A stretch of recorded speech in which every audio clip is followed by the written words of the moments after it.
لا حول ولا قوة إلا بالله العلي العظيم أعوذ بالله من الشيطان اللعين الرجيم بسم الله الرحمن الرحيم إنا لله وإنا إليه راجعون رضا بقضائه وتسليما لأمره۔ عزاداران سید الشہداء اور محبان اہل بیت کے لیے ایک انتہائی رنج و الم کی خبر کراچی سے آئی ہے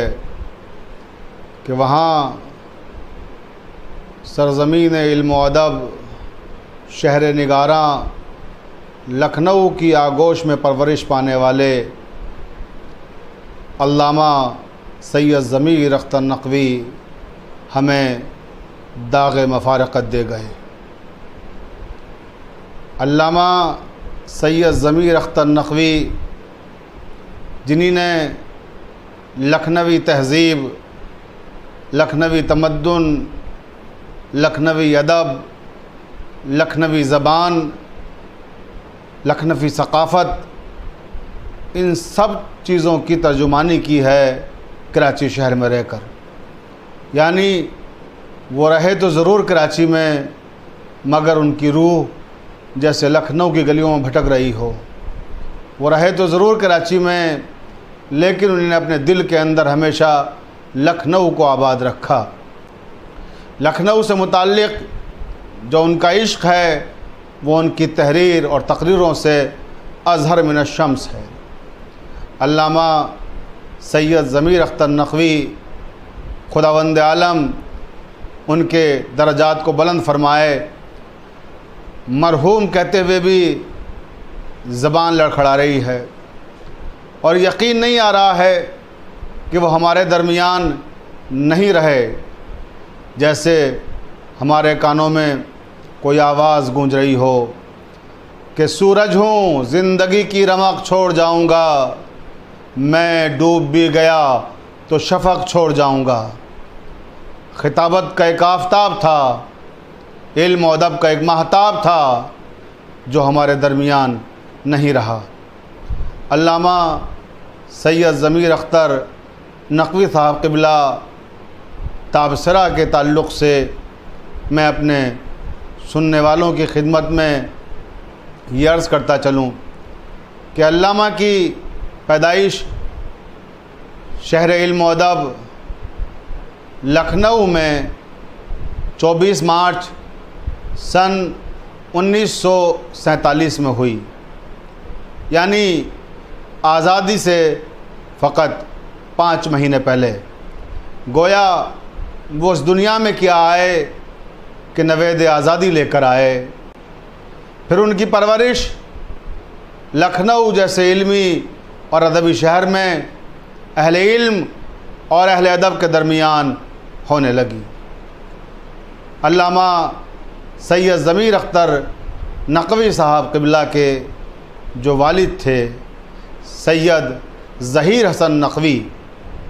وہ خود انتہائی پڑھے لکھے انسان تھے اور میڈیکل ڈپارٹمنٹ میں سرکاری ملازمت کرتے تھے۔ علامہ سید ضمیر اختر نقوی صاحب کی والدہ محترمہ محسنہ خاتون صاحبہ بھی ایک علمی خاتون تھیں۔ انہیں لکھنؤ کی ابتدائی ذاکرات میں شمار کیا جاتا ہے۔ عربی، فارسی، اردو، انگریزی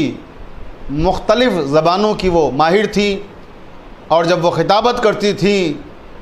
تو گویا علم کا ایک دریا تھا جو رواں اور دواں ہوتا تھا۔ خواتین میں اس وقت اس طرح کی صاحب علم ذاکرائیں نہیں تھیں۔ جس زمانے میں علامہ ضمیر اختر نقوی کی والدہ نے خطابت کا چراغ روشن کیا تھا، اور پھر وہ دیکھتے ہی دیکھتے اپنے زمانے کی ایک مشہور اور ایک اہم ترین ذاکرہ بن گئی تھیں۔ ظاہر سی بات ہے کہ جس کی ماں اتنی بڑی ذاکرہ ہو تو پھر اس ذاکرہ کی آغوش میں پلنے والا بچہ آسمان خطابت پر آفتاب بن کے چمکے تو پھر کوئی حیرت کی بات نہیں ہے۔ علامہ سید ضمیر اختر نقوی کی والدہ سیدہ محسنہ بیگم ایک اپنے عہد کی بہترین ذاکرہ تھیں۔ علامہ سید ضمیر اختر نقوی کے دو بھائی ہیں، ایک سید محسن اختر نقوی جن کا حال ہی میں انتقال ہوا ہے، اور دوسرے سید تنویر اختر نقوی جو لندن میں قیام پذیر ہیں۔ اور علامہ کے 3 بہنیں تھیں، جن میں سب سے بڑی بہن سیدہ کنیز مہندی عرف شہناز، اور دوسری بہن سیدہ نسرین فاطمہ، اور تیسری بہن سیدہ معراج فاطمہ ہیں۔ اس طرح یہ 5 بہن بھائی تھے، اور پانچوں نے الحمدللہ دینی، علمی، ادبی میدانوں میں اپنا اپنا مقام بنایا۔ علامہ ضمیر اختر نقوی کے جو بڑے بھائی تھے سید محسن اختر نقوی، انہی نے انگریزی ادب میں بہت سی کتابیں لکھی ہیں، اور ان کی وہ کتابیں اسلامی موضوعات پر ہیں جو کافی مقبول ہوئی ہیں۔ اسی طرح سے ان کے دیگر بھائی بہن بھی ذکر اہل بیت علیہ السلام سے وابستہ رہے، اور عزاداری کی شمع جس شہر میں گئے، جس ملک میں گئے، روشن کرتے رہے۔ علامہ ضمیر اختر نقوی کی تعلیم حسینیہ اسکول میں ہوئی، بالکل ابتدائی تعلیم۔ یہ اسکول مولوی گنج میں تھا، اور اس کے بعد انہیں ہائی اسکول حسین آباد ہائی اسکول سے کیا، پھر انٹر انہیں جوبلی انٹر کالج سے کیا، اور گریجویشن شیعہ ڈگری کالج سے، پھر اس کے بعد انہیں نے پوسٹ گریجویٹ کیا اور پی ایچ ڈی کی ڈگری بھی حاصل کی۔ تو علامہ ضمیر اختر نقوی ایک علمی خانوادے کی فرد تھے، اور ایک علمی ماحول میں پروان چڑھے۔ آئیے اب ذرا سا ان کی خطابت کے تعلق سے بھی گفتگو کرتے ہیں کہ انہی نے خطابت کا آغاز کب اور کیسے کیا۔ علامہ ضمیر اختر نقوی نے اپنی زندگی کی پہلی مجلس سن 1958 میں 8 محرم کو اپنے آبائی وطن مصطفی آباد میں پڑھی، اور علامہ ضمیر اختر نقوی نے یہ مجلس حضرت عباس علیہ السلام کے عنوان سے پڑھی۔ اس مجلس میں حضرت عباس علیہ السلام کے فضائل بیان کیے، اور اس کے بعد حضرت عباس علیہ السلام ہی کے مصائب بیان کیے، جسے اس وقت کے وہاں کے اکابرین نے اور ان کے ہم وطن احباب نے بہت پسند کیا۔ اس کے بعد بس علامہ کی خطابت کا سفر شروع ہوا تو پھر رکنے کا نام ہی نہیں لیا۔ پھر مسلسل انہوں نے مختلف مجالس وہاں پہ پڑھی، اور پھر 1959 میں اسی مصطفی آباد میں اگلے سال محرم میں انہوں نے یہی مجلس 8 محرم کی والفجر کے عنوان سے پڑھی، اور جب والفجر کے عنوان سے انہوں نے اس مجلس کو خطاب کیا تو اہل علم اور اہل ادب حیرت زدہ رہ گئے کہ یہ اتنا چھوٹا سا بچہ، علامہ صاحب جس زمانے میں مجلس سے خطاب کر رہے تھے اس وقت 10 یا 11 برس کے تھے، تو لوگ حیرت زدہ تھے کہ 10-11 برس کا بچہ جب یہ ممبر پہ آتا ہے تو اس طرح سے علمی مشاغافیاں کرتا ہے، اس طرح سے خطابت کے جوہر دکھاتا ہے، اور اس طرح سے اپنے علم کا اظہار کرتا ہے کہ بزرگ حیرت زدہ ہو جاتے ہیں اور سوچنے میں مجبور ہوتے ہیں کہ یہ کوئی عام بچہ نہیں ہے، یہ آنے والے زمانے کا خطابت کا آفتاب اور مہتاب ہے۔ اور یہی ہوا کہ سن 1958 میں جو مصطفی آباد کے ممبر پر طلوع ہوا تھا ستارہ ضمیر اختر نقوی کی شکل میں، وہ کراچی پہنچ کر آفتاب اور مہتاب کی شکل میں تبدیل ہو گیا، اور پھر پوری دنیا اس کی خطابت سے روشن ہو اٹھی۔ علامہ ضمیر اختر نقوی نے پاکستان پہنچنے کے بعد 1967 میں جو سب سے پہلی مجلس خطاب کی ہے وہ انجمن غمخواران عباس کی جانب سے منعقد کی گئی تھی، اور اس کا عنوان تھا کہ کیا اسلام بزور شمشیر پھیلا۔ اس عنوان سے جب علامہ صاحب نے مجلس خطاب کی تو سارے پاکستان کے اکابرین اور بزرگان اس مجلس سے ان کی متاثر ہوئے اور اس کے بعد ان کے پاس یکے دیگرے وعدے آنے لگے اور دیکھتے ہی دیکھتے پھر علامہ صاحب کبھی اسلام آباد، کبھی فیصل آباد، کبھی راول پنڈی، کبھی کوئٹہ، کبھی لاہور، کبھی ملتان، مختلف شہروں میں مجالس پڑھنے کے لیے جانے لگے۔ اور پھر وہ وقت بھی آیا کہ جب کراچی کے سب سے بڑے ممبر اور سب سے بڑے عشرے جنہیں ہم مرکزی مجالس کہہ سکتے ہیں، ان سارے عشروں کو علامہ ضمیر اختر نقوی ہی خطاب کرنے لگے۔ علامہ ضمیر اختر نقوی نے لکھنؤ کے اہم عزاخانوں میں دوران طالب علمی ہی مجالس خطاب کی اور یہاں کے اہم ترین عشرے انہیں نے خطاب کیے، خواہ وہ وزیر گنج کی مجلسیں ہوں یا شیش محل کی مجلسیں ہوں یا وکٹوریہ اسٹیٹ پہ افضل محل کی مجالس ہوں یا کازمین کی مجالس ہوں، یعنی پاکستان منتقل ہونے سے پہلے مجالس خطاب کی تھی اور یہاں کے اہم ترین عشرے اور اہم ترین مجالس وہ خطاب کر کے اپنا نام لکھنؤ کے نوجوان خطباء کی فہرست میں درج کرا چکے تھے۔ علامہ ضمیر اختر نقوی نے پوری دنیائے شیعت میں اپنی خطابت کا پرچم لہرا دیا اور ہندوستان، پاکستان، دبئی، کویت، امریکہ، لندن، جرمنی، دنیا کے مختلف ممالک میں علامہ ضمیر اختر نقوی عشرے خطاب کرتے رہے اور مجالس خطاب کی۔ اب آئیے ذرا سا علامہ ضمیر اختر نقوی کے علمی اور ادبی کاموں کا بھی ذکر کرتے چلیں۔ علامہ ضمیر اختر نقوی پاکستان کے ان ممتاز ترین خطباء میں ہیں کہ جنہوں نے صرف ممبر سے تقریر نہیں کی ہیں بلکہ میدان تحریر کے شہسوار بھی ہیں۔ انہوں نے ایسے ایسے موضوعات پر کتابیں لکھی ہیں کہ جن موضوعات کے بارے میں اس سے پہلے سوچا بھی نہیں گیا تھا، اور ان کی ایک دو کتابیں نہیں درجنوں کتابیں ہیں جن میں سے چند کا ہم یہاں ذکر کرنا چاہتے ہیں۔ اگر عشرہ مجالس کی کتابیں دیکھی جائیں تو معجزہ اور قرآن، عظمت صحابہ، ولایت علی، عظمت حضرت زینب، عظمت حضرت فاطمہ، حضرت علی میدان جنگ میں، مجالس محسنہ، ظہور امام مہدی، معراج خطابت، علم زندگی ہے، عظمت ابو طالب، اسلام پر حضرت علی کے احسانات، قاتلان حسین کا انجام، یہ وہ کتابیں ہیں جو مجالس کے اشعرے ہیں جنہیں علامہ ضمیر اختر نقوی نے ممبروں سے خطاب کیا ہے۔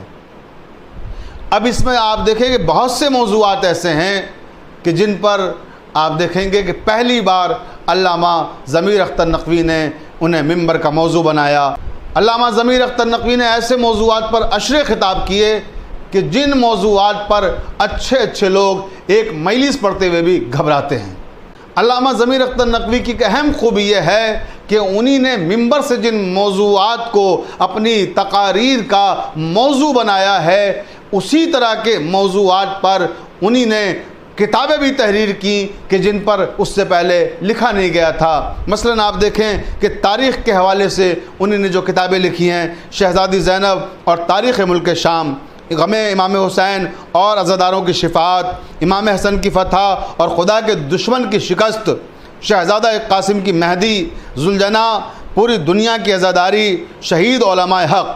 اب یہ وہ کتابیں ہیں تاریخ کی کہ اگر ان پہ گفتگو کریں تو بات بہت تفصیلی ہو جائے گی، لہذا تفصیل کا بھی موقع نہیں ہے۔ ہم چند اور کتابیں جو انہوں نے سوانح حیات لکھی ہیں ائمہ معصومین کی، ان کا بھی تذکرہ کرنا چاہتے ہیں۔ جیسے انہوں نے جو سوانح لکھی حضرت علی مرتضیٰ، حضرت فاطمہ زہرا، حضرت قاسم ابن حسن، 2 جلدیں ہیں، حضرت ام البنین، حضرت جعفر طیار، حضرت خدیجہ الکبریٰ، حضرت شہر بانو،